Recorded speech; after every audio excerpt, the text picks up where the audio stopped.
ამის შემდეგ ვისაუბროთ სასამართლოს მაგისტრატი და კამპანიაზე დაიჭარბა, რომელიც ჯეში გამოჩნდა და ასეთ სახურება დავიწყოთ საქციელზე ახალ ელჩთან თანამშრომლობის იმედი რამე. უბრალოდ ყოველისა თავის დროზე ამ უსამართლო სანქციებმა მისცა საბაბი ოპოზიციას და მასთან დაკავშირებულ NGO-ებს, რომ მოეხდინათ სასამართლო ხელისუფლებაზე თავდასხმა და დისკრედიტაციის კამპანიის წარმოება. დღეს ჩვენ ხედავთ, რომ განსაკუთრებით რაც შეეხება მოსამართლე ჩხიკვაძეს, მასთან დაკავშირებით დადასტურდა, რომ ეს სანქცია იყო უსამართლო, უსაფუძვლო და შესაბამისად ვფიქრობ, რომ ეს არის ნაწილი მათ შორის პარტნიორული ურთიერთობისა, როდესაც ასეთი რამ დასტურდება უმაღლესი სასამართლო ინსტანციის მიერ, მოხდეს შესაბამისი რეფლექსია ამაზე, ადეკვატური რეაგირება და ერთადერთი ადეკვატური რეაგირება, რა თქმა უნდა, იქნებოდა ამ სანქციის მოხსნა. სამწუხაროა, უკვე ერთი კვირაზე მეტი გავიდა, თუ არ ვცდებით, ერთი კვირა გავიდა მას შემდეგ, რაც სტრასბურგის სასამართლოსგან მივიღეთ ეს შეტყობინება, რითაც საბოლოო ჯამში დადასტურდა, რომ ნიკა გვარამიას საქმეზე არ იყო არანაირი დარღვევა და აბსოლუტური სპეკულაცია იყო პოლიტიკურ მოტივაციებზე საუბარი, ერთი კვირა გავიდა და ჩვენ ჯერჯერობით არანაირი რეაქცია არ მოგვისმენია არც ერთი იმ საელჩოსგან, რომელიც თავის დროზე 2 წლის წინ იყვნენ მონაწილენი ქართული მართლმსაჯულების წინააღმდეგ მადისკრიტებელი კამპანიის შეგახსენებთ განცხადებებს მაშინდელი დიპლომატების, რომელიც პირდაპირ პოლიტიკურ მოტივაციებზე მიანიშნებდნენ და მათ შორის გახსოვთ, რომ ერთ-ერთი საელჩოს თანამშრომელმა პირდაპირ მოსთხოვეს ანგარიში საქართველოს მოსამართლეს კონსტიტუციის და ზოგადად პარტნიორული ურთიერთობების ყველა ძირითადი პრინციპის დარღვევით. ამიტომ რა თქმა უნდა, ქართველი ხალხი ახლა მოელის პასუხს, რა იყო ეს თავის დროზე განმარტებას, ეს იყო ელჩის შეცდომა, ეს იყო საელჩოს თანამშრომლების შეცდომა, ეს იყო საელჩოს თანამშრომლების თუ საელჩოსთან დაფინანსებული NGO-ების რაიმე განზრახ შეცდომაში შეყვანა, საერთოდ რასთან ჰქონდა საქმე ამის განმარტებას და რა თქმა უნდა ველით შედეგსაც და შედეგი არის ერთადერთი, ეს არის საქართველოს მოქალაქისთვის უსამართლო სანქციის მოხსნა.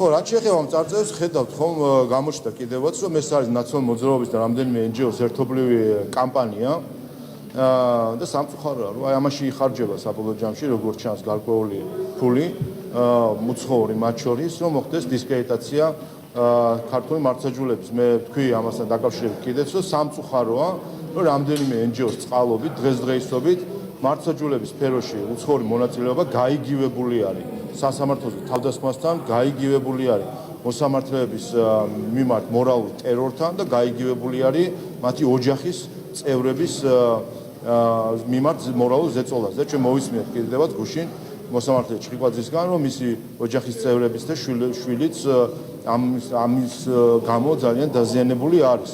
და რა არის იცით ახლა, როდესაც გამოდიან სხვადასხვა ჯგუფები, აქტორები შინ თუ გარეთ და აქ სემინარების ენით გვესაუბრებიან უფლებებზე და სტანდარტებზე, აი უფლება ბავშვის, რომელიც დაირღვა, აი სტანდარტი, რომელიც დაირღვა.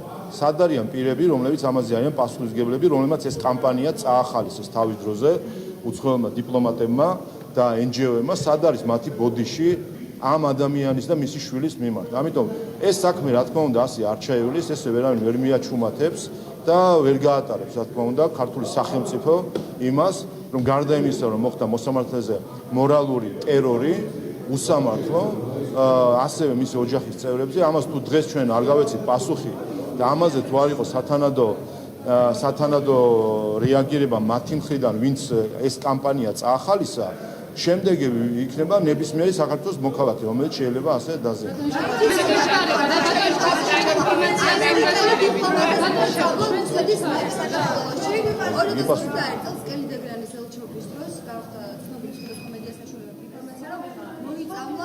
ამერიკის საელჩოს თანამშრომელი, რომელიც იყო მართლმსაჯულების მეთვალებით მუშაობდა. რატომ გახდა თქვენ ეს ინფორმაცია დღეს მოგედა თავის დროზე არა და ჩვენ მივმართეთ საელჩოს კითხვით, რომ დაიდასტურებინან უარყოფას ინფორმაცია, თუმცა მათგან ჯერ პასუხი არ მიგია. აი, რასთან გვაქვს ხომ არც რა ინფორმაცია გაქვთ ამაზე და დღეს რატომ გახდა ეს კონფერენცია? არა 2020 აბსურდია ხა. უბრალოდ არათუ საალჩო და თქვენ გუშინ მოისმენეთ ამერიკის შეერთებული შტატების პრეზიდენტის პასუხი ამასთან დაკავშირებით, რომ ეს არის სისულელე, არანაირი ასეთი რაიმე მოსაზრება დასკვნა არ გააჩნია არათუ ამერიკის სახელმწიფოს, არამედ სახელმწიფოს სპეციალურ უწყებებს, რომლებიც ამ საკითხზე არიან პასუხისმგებლები. ამიტომ ამ სპეკულაციებში ვერ შევიდეთ.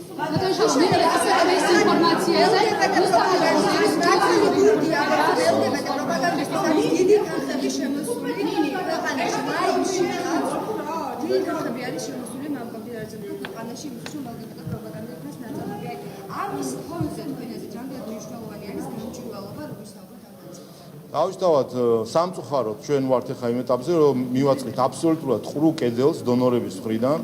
მიუხედავად იმისა, რომ მე პირადად უშუალოდ მქონდა არაერთხელ საუბარი როგორც დიპლომატიურ წარმომადგენლობებთან, ისე უშუალოდ დონორების ხელმძღვანელობასთან, არის რამდენიმე დონორი, რომელიც აბსოლუტურად უხეშად არღვევს იმ სტანდარტებს, რომელიც არსებობს საერთაშორისო დახმარების სფეროში და ყველა შევახსენებ, რომ ეს არ არის დაურეგულირებელი სფერო იმ ხრივ, რომ როგორც გინდა ჩახვალ ნებისმიერ ქვეყანაში და დახარჯვა ფულს ისე როგორც გინდა, არსებობს საერთაშორისო თანამშრომლობის საერთაშორისო დახმარების პარიზის დეკლარაცია, რომელიც ავალდებულებს დონორებს, რომ იყვნენ ავალდებულებს რომ იყვნენ გამჭვირვალენი ერთის მხრივ და მეორეს მხრივ მათ პასუხისმგებლობას ხდის იმ შედეგებისთვის, რომელიც დგება მათ მიერ ფულის ხარჯვით.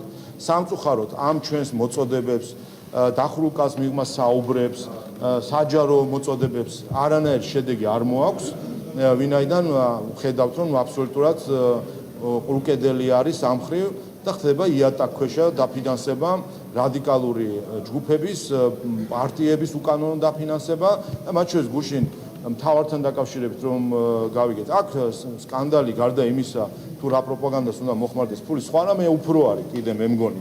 სკანდალი განსაკუთრებით იმაში მდგომარეობს, რომ ტელევიზია მთავარი არის პარტიული პროპაგანდის ინსტრუმენტი. არანაირი დამოუკიდებელი მედია ეს არ არის. ეს ნათელია, ხომ? ეს არის პარტიული ხო კითხეთ თქვენ დამფუძნებელი ვინ არის და მე მგონი თქვენ შეფასებას თქვენ თვითონვე გაიგებთ. პარტიული პროპაგანდის ინსტრუმენტში, როდესაც იხარჯება ფული, ეს ნიშნავს, რომ იმ პარტიის ხელშესაწყობად იხარჯება წინასაარჩევნო ფული. ეს ინფორმაცია თუ ის მართალი არის, რომ იღებს უცხოურ დაფინანსებას პარტიული პროპაგანდის ინსტრუმენტი თავარი, ეს ნიშნავს, რომ ეს რომელიღაცა დონორი პირდაპირ უკვე ერევა არჩევნებში. ეს არის სწორედ უცხოური ჩარევა არჩევნებში, როდესაც ერთ-ერთი პარტიის პროპაგანდისტულ ინსტრუმენტს აფინანსებს. სხვათა შორის შემდეგ გაირკვა, რომ 2020 წელს ესეთ რაღაცები ხდებოდა. TV პირველი ხელფასები, ჟურნალისტების ხელფასები ფინანსდებოდა ერთ-ერთი უცხოური ამერიკული ფონდის მიერ. პირდაპირ ხელფასები ფინანსდებოდა 2020 წელს. 2020 წელს და ეს ის პერიოდია შეგახსენებთ, როდესაც TV პირველი მათ შორის იყო დეზინფორმაციული კამპანიის აქტიური შემოქმედი, რომელიც შეეხებოდა ბაჩელიაშვილის საქმეს და შაქარაშვილის საქმეს. გახსოვთ თქვენ მაშინ წინასაარჩევნოდ ამ ერთ-ერთი ამერიკული ფონდი პირდაპირ აფინანსებდა პარტია ლელოს პროპაგანდისტულ ინსტრუმენტს. ამიტომ ეს არის სწორედ პრობლემა და ესეც ამასაც საიდან გავიგეთ ესეც ბოლომდე ჯერ კიდე არც ვიცით ხომ რა თანხებზეა და რაზეა სწავლება. არა, გავიგეთ ეს ჭორად. ეს გავიგეთ ჩვენ ჭორად, ხო, ეხლა რაც შეეხება მთავარს, ეს გვესმის ჩვენ ჭორად.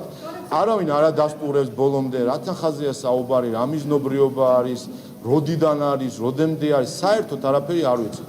ამიტომ ეს წინასაარჩევნო პერიოდში რა თქმა უნდა არის პირდაპირ ჩარევა, ეს არის ჩარევა არჩევნებში, პირდაპირ ჩარევა.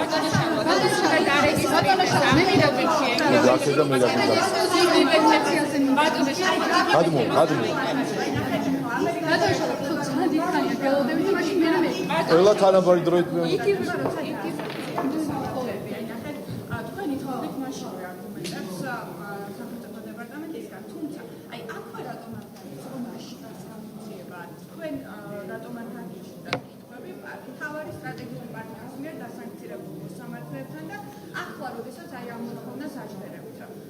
პარტნიორის მიმართ თუ მათგან არ იქნება შემოხატული ნაბიჯი და არ მოწმენავს სანქციებს, მაშინ როგორ იქნება უკვე ქართულოსთვის?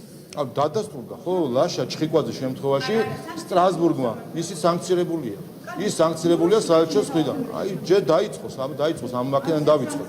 აქედან დავიწყოთ. ვიცით რომ ლაშა ჩხიკვაძე მოსამართლე არის სანქცირებული ადგილობრივი საერთაშორისო მიერ. ეს ხო ვიცით, თავადაც თქვენს კიდევაც და ჩახსნეს პროგრამებიდან.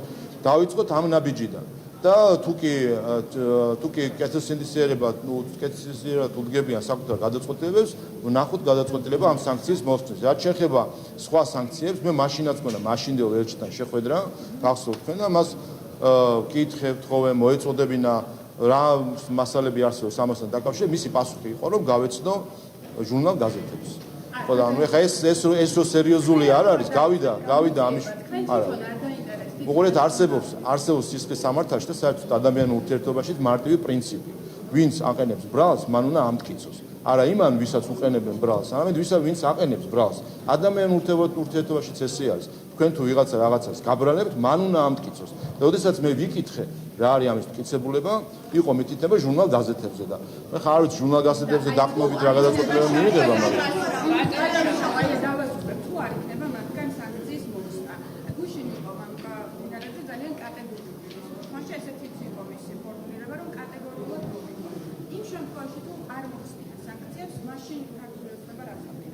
ჩვენ ვაპირებთ რომ დავარწმუნოთ ჩვენი მეგობრები რომ როდესაც არის უსამართლო გადაწყვეტილებები საქართველოს მოქალაქეების წინააღმდეგ ეს უპირველეს ყოვლისა აზიანებს იმის მათ რეპუტაციას ვინც უსამართლო სანქციებს აწესებს და ამიტომ არის მნიშვნელოვანი რომ იყოს ანუ უყურეთ ხო რაღაც ანაბანაზე ვსაუბრობთ ხო რაღაც მომენტში მე მგონი სირცხვილის კი არის ამაზე საუბარი რაზე ვსაუბრობ ბრალის გამჭვირვალობაზე ბრალის მტკიცებულებებზე ვსაუბრობთ ელემენტარულ საკითხებზე ვსაუბრობთ თავი რომ დავანებოთ იმას რომ რამხელა დონის თემა არის როდესაც სტრატეგიული პარტნიორი ქვეყნიდან შენი ქვეყნის მოსამართლეების სანქცირდებიან ეხლა აქ რომ განსაკუთრებული მტკიცების ტვირთი არის პარტნიორის მხარეს და განსაკუთრებული სენსიტიურობა უნდა გამოიჩინოს ამ საკითხის მიმართ აქ რა თქმა უნდა ორი აზრი არ არსებობს და აქვე დავაკვირდეთ ერთ რამეს და კიდე ერთი რამე მინდა თქვა არც ერთი NGO ამ ქვეყანაში უფლებების დაცვაზე რომ თავი მოაქვს არც ერთი NGO არ გამოსარჩლებია ჩვენ მოსამართლეებს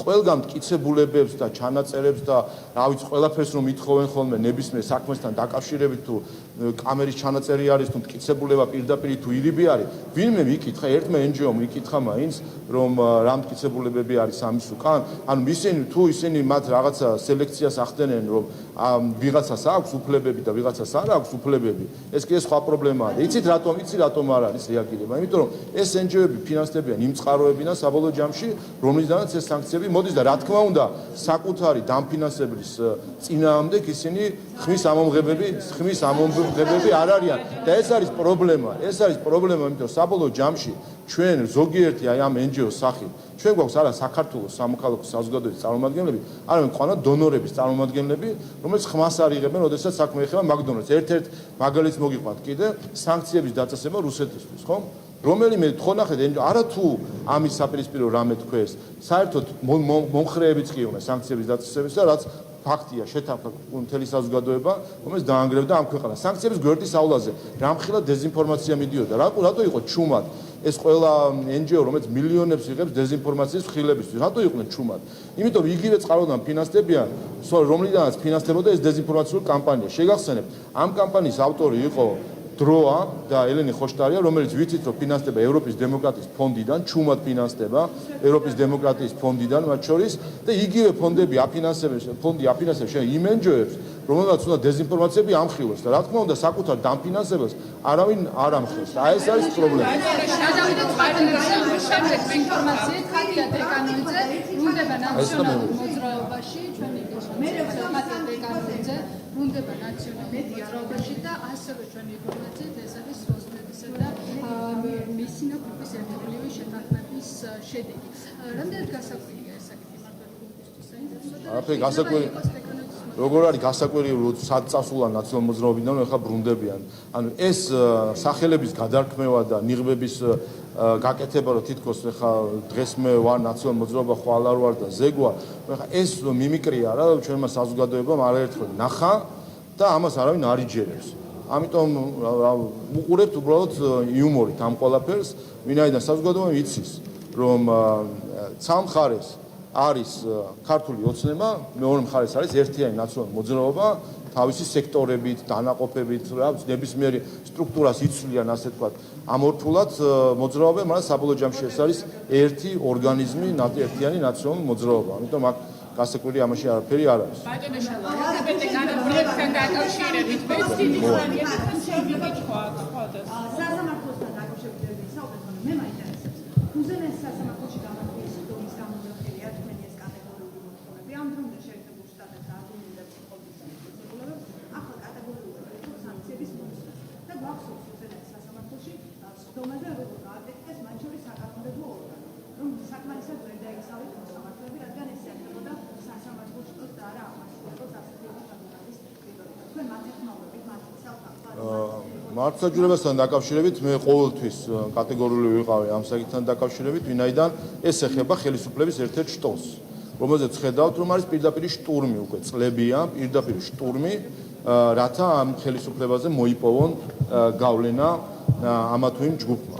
და დადასტურდა არაერთხელ ეს პირველი შემთხვევა არ იყო გვარამიას საქმე, რუსთავი ორის საქმე, მელიას საქმე, სააკაშვილის საქმე, ნების ყველა საქმეზე, სადაც ერთად სინქრონულად მოქმედებდნენ ნაციონალური მოძრაობა, რამდენიმე NGO და ზოგიერთი უცხოელი აქტორი სინქრონულად უტევდნენ ქართულ მართლმსაჯულებას, ყოველ ჯერზე ისინი დამარცხდნენ სტრასბურგში.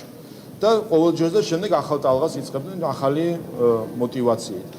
ჩვენ რაც ნახეთ და განსაკუთრებით რაც შეეხება უზენაეს სასამართლოს პლენუმის სხდომას და კარგია რომ ის ჩანაწერი სხდომის აუდიო ოქმი გასაჯაროვდა, იმიტომ საზოგადოებამ დაინახა თუ სადამდე მივიდა უცხოური ჩარევა ქართულ მართლმსაჯულებაში. მივიდა იქამდე რომ მოსამართლეები ყავთ პირდაპირ ტერორის ქვეშ ამყოფებენ NGO-ების და სხვადასხვა აქტორების ხელით, ამყოფებენ ტერორის ხელში, როდესაც ქართულ მოსამართლეებს, რომლებიც წლებია პატიოსნად ემსახურებიან ჩვენ ხალხს და მართლმსაჯულებას, უწევთ, აყენებენ ისეთ მდგომარეობაში, თითქოს მათ რაღაცაზე თავი უნდა იმართლონ და ვიღაცას რაღაცა უნდა უმტკიცონ. თუ კი ვინმეს აქვს კეთილსინდისიერება, სამტკიცებები ჩვენ საზოგადოებაში, ეს არის ის რამდენიმე NGO, რომელიც ემსახურება კიდევ ერთხელ არა ქართულ ინტერესებს, არამედ საკუთარი დონორის ინტერესებს. ისინი არ წარმოადგენენ ქართულ ხალხს, ისინი წარმოადგენენ თავის დამფინანსებელს. თქვენ ასევე საუბრობთ ამერიკის დიპლომატიის ცოლის მოწამვლაზე, გუშინ გამოხდა საკითხი მასალა, რომ ერთი ხომობს გრუს დანაყოფის წევრები თუ იმყოფებოდნენ საქართველოში, უნდა გქონდეს თუ არა საზოგადოებას ინფორმაცია, როგორ გადმოგვეცეს მათ საწყარი უსაფრთხოების სამსახური ორგანიზაციის და ჩვენ არ ვიცით სახელმწიფო უსაფრთხოების სამსახური ამას აკონტროლებდა თუ არა. როგორ იმყოფებოდნენ ისინი საქართველოში, ეს არის თუ არა ლეგიტიმური კითხვა, რადგან პასუხს ვიგებთ. კიდევ ერთხელ გუშინ ამერიკის შეერთებული შტატების პრეზიდენტის პრესდივანმა ამ საკითხთან დაკავშირებით სპეციალურად დასმულ კითხვაზე უპასუხა, რომ ეს იყო სპეკულაცია, თითქოს არსებობს რაღაცა კავშირი ამ საკითხთან დაკავშირებით რუსეთისთან ასე შემდეგ და საერთოდ რასთან ჰქონდა საქმე, ჰქონდა თუ არა რამესთან საქმე. ამიტომ ამაზე პასუხი გასცა თავად ამერიკის შეერთებული შტატების პრეზიდენტის პრესდივანმა. ხო, რომ არანაირი კავშირი ამ საკითხთან არ უსმინეთ, თავის გუშინ იყო პრესდივანის. ზოგადად ეს ფაქტი რა ფაქტი იყო, ეს სხვა საკითხია, მაგრამ საერთოდ რომ ასე ვთქვათ, რუსეთი წამლავდა საქართველოში ამერიკის საელჩოს თანამშრომლებს, ამას თავად ამერიკის შეერთებული შტატების პრეზიდენტის პრეზიდენტმა უპასუხა, რომ იყო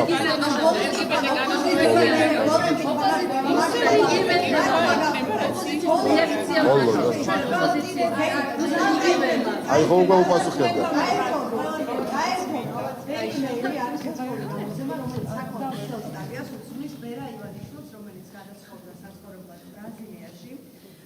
ამ სტატიაში ავტორები საუბრობენ, რომ უსაფრთხოების ექსპერტები დარწმუნდნენ, რომ ბრაზილიაში გადასვლის რეალური მიზანია მამამისისთვის დასაქცევით დამოუკიდდეს. იმ შემთხვევაში, თუ მას თავისი სიმდიდრით გაქცევა დასჭირდება და თუ მისი ალიანსი პუტინთან ჩაიშლება. ამ სტატიის პათოსი უმეტესად შეეხება იმას, რომ ბრაზილიაში,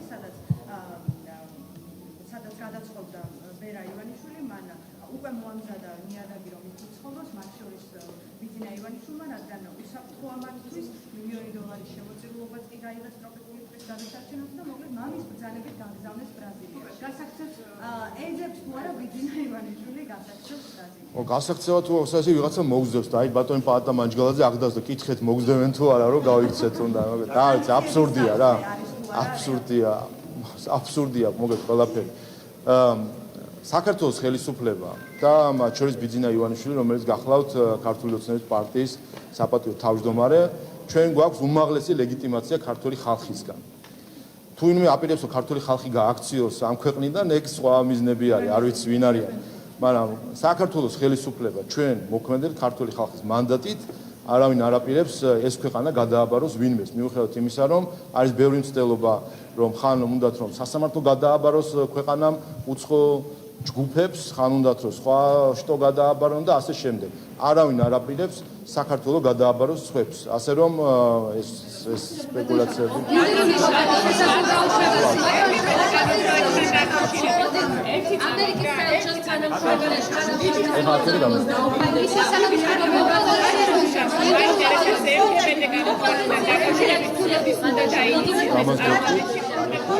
რეაქცია კი ბატონო აი კანტ მაგასაც ოპოზიციის რეაქცია უნდა გამოიყენა ოპოზიციამ ეს პროცესი. კი ბატონო, რაც შეეხება LGBT პროპაგანდასთან დაკავშირებულ პროექტს კონსტიტუციური კანონისა, იცით რომ აქვს პროცედურები საყოველთაო სახალხო განხილვის, მისი ტექნიკური ინიციირება მოხდება, შემდეგ პარლამენტის პლენარ სხდომაზე მოხდება საყოველთაო სახალხო განხილვის კომისიის შექმნა. ვარაუდობ, რომ მაისის აპრილის შუა რიცხვებიდან დაიწყება უკვე საყოველთაო სახალხო განხილვა. ღია არის ეს განხილვა და ყველა ნახოს, რას ფიქრობს საზოგადოება. ნუ გველაპარაკებიან ჩვენ თავის დამფინანსებლის ენით, ნუ გველაპარაკებიან ჩვენ სხვების ენით. ერთადერთი, ვისაც აქ სიტყვა ეთქმის, არის ქართველი ხალხი.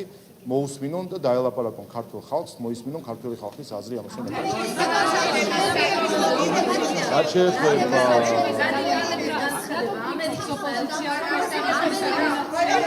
ყველა მესმის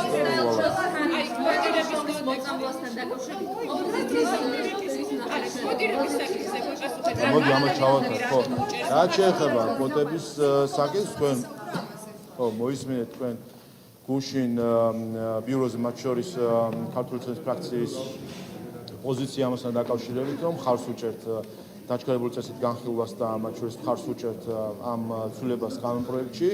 განიმარტა მიზეზები, მათ შორის იმის, რომ დრო არის, რომ პარტიებმა აიღონ თავის თავზე ეს პასუხისმგებლობა და მიქვეშნეს სხვა შორის პარტიების რეაქცია მიყვეს განსაკუთრებით.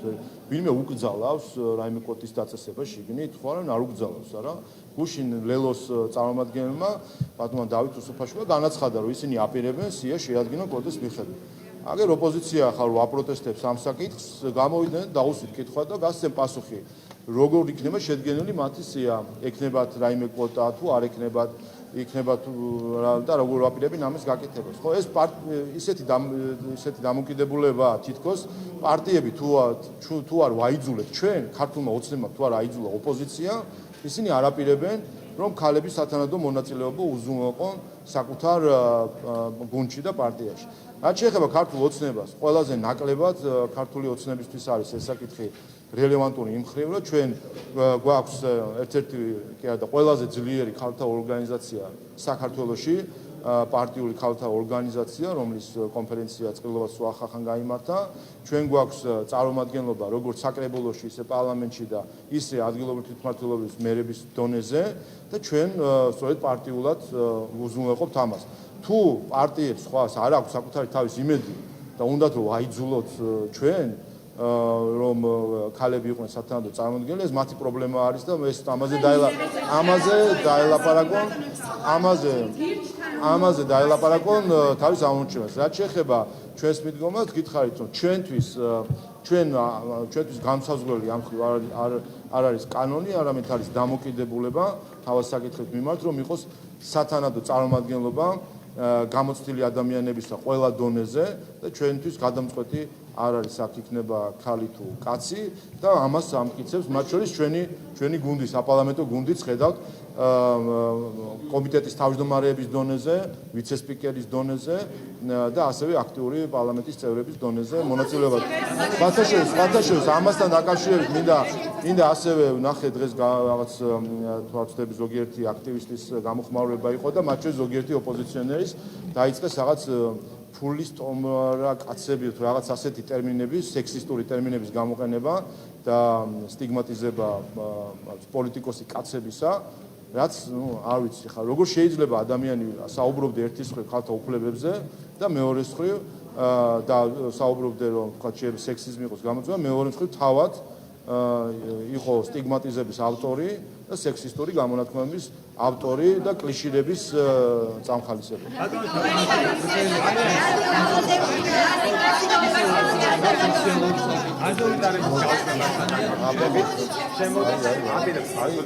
შემოიტანოს დელეგატის ტერმინი, ესეც გადახედვისაგანია უკუშიბაზე რატომ გადაწყვიტა მართლმადიდებლურმა ამ ცვლილებების გატარება, ხომ არ არის შემთხვევაში რომ მაჟორიტარებს არაფორმალურად მოკლედ როგორც იცით ჩვენ გადავდივართ პროპორციულ საარჩევნო სისტემაზე, სადაც მაჟორიტარული წარმომადგენლობა პარლამენტში არ იქნება. მათ შორის მეც გახდით იმ საკონსტიტუციო კომისიის წევრი, რომლის დროსაც მოხდა კონსტიტუციის კორექტირება და რომლის საფუძველზეც პროპორციული საარჩევნო სისტემა შემოვიდა 2024 წლიდან. ამავე დროს პარლამენტში ყოფნის დროს ჩემთვისაც და სხვებისთვისაც ნათელი არის, რომ როდესაც რეგიონში ამომრჩევლებთან გვაქვს ურთიერთობა, თუ რა როლი აქვს მაჟორიტარ დეპუტატს ამომრჩევლისთვის იქ ვინც არის. რეალურად ასე ვთქვათ, ეს არის ხიდი პარლამენტსა და ამომრჩეველს შორის. ამიტომ მეც პირადად ვფიქრობდი დიდი ხანი, როგორ შეიძლება პარლამენტმა პროპორციული საარჩევნო სისტემის პირობებში შეინარჩუნოს კავშირი ამომრჩეველთან რეგიონში, განსაკუთრებით იმისთვის, რომ გქონდეს პარლამენტს კავშირი ამომრჩეველთან. ამაზე მათ შორის ჩვენ UNDP-სთან ერთად გქონდა კვლევა, სხვა ქვეყნებში რა გამოცდილება არის, რა შეიძლება გაკეთდეს. რეალურად არსებობს ორი გზა. ერთი არის პარლამენტის ინსტიტუციური რაღაც დაკავშირება რეგიონებთან პირობითად რაღაც წარმომადგენლობის მეშვეობით, რაც რეალურად არ უზრუნველყოფს იმას, რაც შეიძლება იმას, რომ პარლამენტმა ასე ვთქვათ, სულად იგივე ვერ ჩაანაცვლებს, ასე ვთქვათ, იმ სიკეთეს, რაც ჰქონდა უშუალოდ აი ამ კავშირს. ვინაიდან აქ მნიშვნელოვანი არის არა ინსტიტუციურად პარლამენტი, როგორც ინსტიტუტი და აპარატი და ადმინისტრაციის ზმა, არამედ ეს არის პოლიტიკური კავშირი, რომელიც უნდა არსებობდეს პარლამენტში წარმოდგენილ პოლიტიკურ პარტიებსა და მათ ამომრჩევლებს შორის. ამიტომაც საბოლოო დასკვნა მათ შორის იმ კვლევისაც იყო ის, რომ ეს არის საკითხი, რომელიც პარტიებმა თავად უნდა დააორგანიზონ, ასე ვთქვათ, და უზრუნველყონ იმით, რომ ამომრჩეველს მისცენ საშუალება, რომ ამ სიაში დაინახონ თუ ვინ არის მისი უშუალო წარმომადგენელი. ეს არ არის, რა თქმა უნდა, ეს ამ ინიციატივის იდეა არ არის, რომ ეს იყოს ვალდებულება პარტიებისთვის, მაგრამ ეს არის შესაძლებლობა პარტიებისთვის, რომ როდესაც ისინი გავლენ არჩევნებზე, ამომრჩეველს რეგიონში იქნება ეს ამბროლაური თუ სიგნალის რაიონი თუ სხვა რაიონები, უთხრან, რომ აი თქვენ უშუალოდ ჩვენ პარტიაში და ჩვენ თუ გვეყოლება წარმომადგენლობა პარლამენტში, უშუალოდ თქვენი ხმა ჩვენი პარტიის ფარგლებში იქნება ეს ადამიანი. ეს არის ის მოდელი, რომელიც ყველაზე ადეკვატური არის ერთის მხრივ, იმიტომ რომ ეს პარტიების რეალურად პარტიების განსახორციელებელი საკითხი არის, მათ შორის პარტიების გაძლიერებისთვისაც მნიშვნელოვანი არის, რომ მათ კონდეს იყოს არა მხოლოდ დედაქალაქში, ოფისში შეკეტილი პარტია, რომელიც 2-3 ტელევიზიაში მივადა, ამითი რაღაც პაწარა რეიტინგს დაიწერს და მიიღებს ერთ-ორ მანდატს, არამედ ეს იყოს პარტია, რომელიც წარმოადგენს თავის ამომრჩევლებს.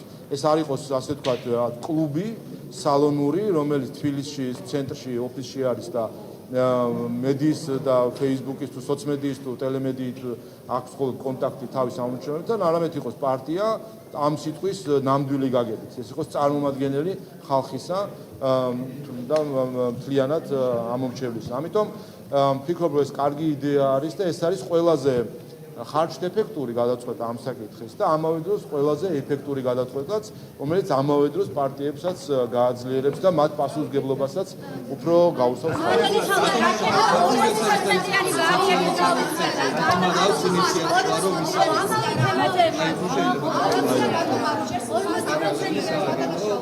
ქართული ოცნების ხელისუფლებას ბოლო დროს განსაკუთრებით არ აქვს ინიციატივა სოციალურ საკითხებზე საუბროს. ერთის მხრივ ხედავთ ოპოზიციის წარმომადგენლებს, რომლებიც არაერთი საკითხზე საუბრობენ, მათ შორის ფასებზე, ემიგრაციაზე, ახალი სამუშაო ადგილების შექმნაზე და ასე შემდეგ.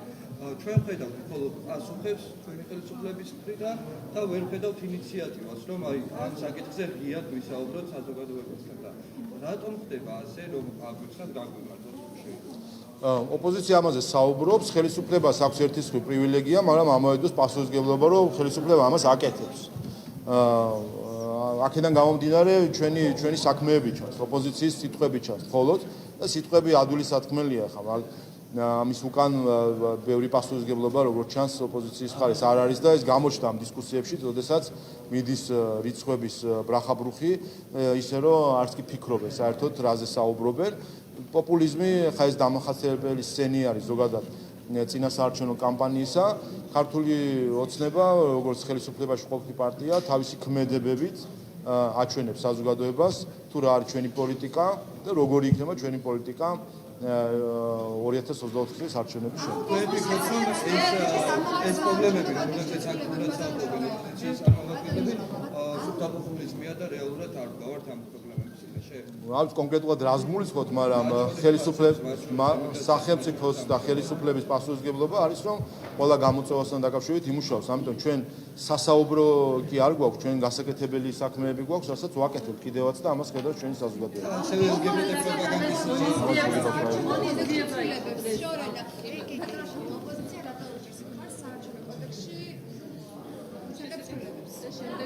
რატო უჭერს?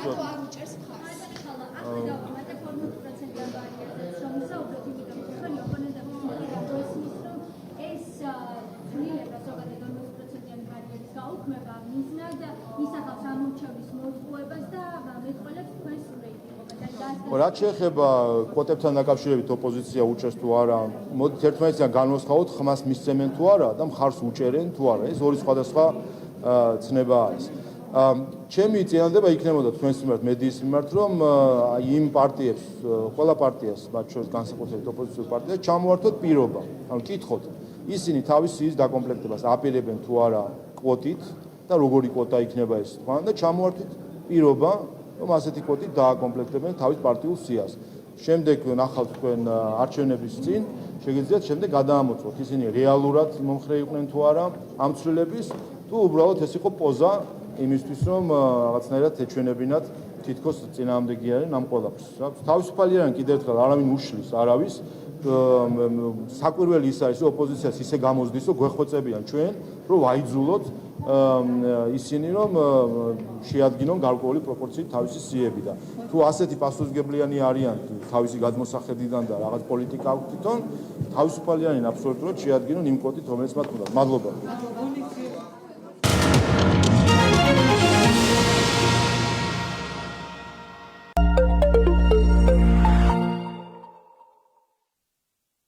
ნაწარმოები შეიცავს თამბაქოს ნაწარმის, თამბაქოს აქსესუარის ან მოწყობილობის